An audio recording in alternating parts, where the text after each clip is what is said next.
6 জন সদস্যকে আমরা গ্রেপ্তার করেছি। কি কি আলামত আছে সেগুলো আপনারা দেখতে পাচ্ছেন। তারা মাইক্রো বাসযোগে আসলে ডাকাতি করে।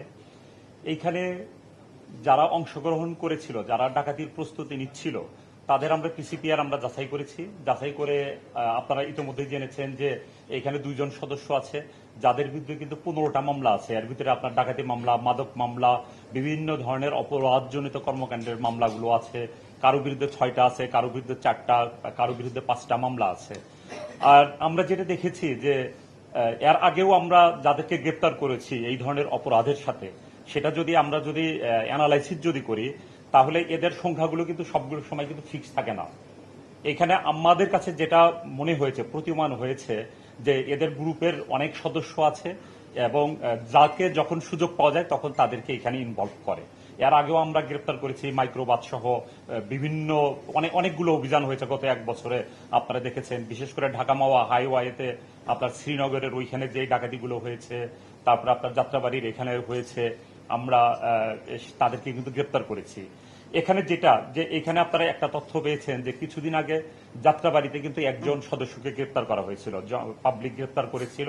তার নামটা কিন্তু 164-এ কিন্তু এসেছিল। তার নামটা, যেই নামটা এসেছিল তাকেও কিন্তু আমরা কিন্তু এখান থেকে গ্রেপ্তার করেছি। তারা কিন্তু এই সদস্য আছে এবং এর ভিতরে 2 জন সদস্য আছে যারা এই যে রিসেন্ট পাস, তারা যা জামিনে, একজন 27 নভেম্বর জামিনে বের হয়েছে, আরেকজন 29 তারিখে বের হয়েছে, আর একজন 2 বছর আগে বের হয়েছে। অর্থাৎ যারা জামিন থেকে বের হয়েই কিন্তু তারা ডাকাতি কার্যক্রমগুলো কিন্তু করতেছে। আর আপনারা দেখেছেন যে 6 জন সদস্য মিলে তাদের একটা কিন্তু বড় একটা টিম ওয়ার্ক।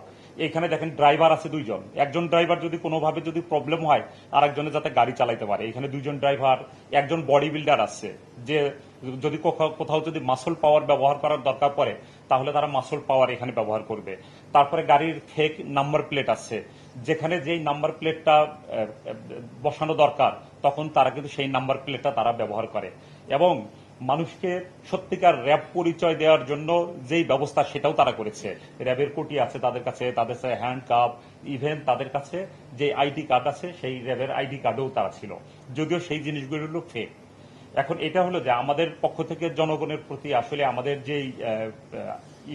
যেটা পরামর্শ থাকবে, যে কোনো সময় যদি র্যাব পরিচয়ে যদি কাউকে যদি গ্রেপ্তার করতে যায় তাহলে অবশ্যই সবাইকে সতর্ক থাকতে হবে এবং যাচাই করতে হবে এরা সত্যিকারের আসলে র্যাব কিনা। অল্প কিছু বিষয় যদি যাচাই করে, আইডি কার্ডগুলো যদি দেখা যায় অরিজিনাল এবং ফেক জিনিসটা কিন্তু বোঝা যায়। একটা অরিজিনাল আইডি কার্ডগুলো আপনারা যদি দেখেন, এইখানে মনোগ্রাম থাকে, কিন্তু ফেক যেটা সেটাতে কিন্তু থাকবে না। তাছাড়া তাদের সাথে কিছু কথা বললেও বোঝা যাবে, তাদের অ্যাকসেন্ট, তারপরে তাদের পরিচয় যদি জিজ্ঞাসা করা হয় তাহলে ইজিলি কিন্তু আইডেন্টিফাই করা যাবে। এটা কিন্তু এত কোনো বিষয় না।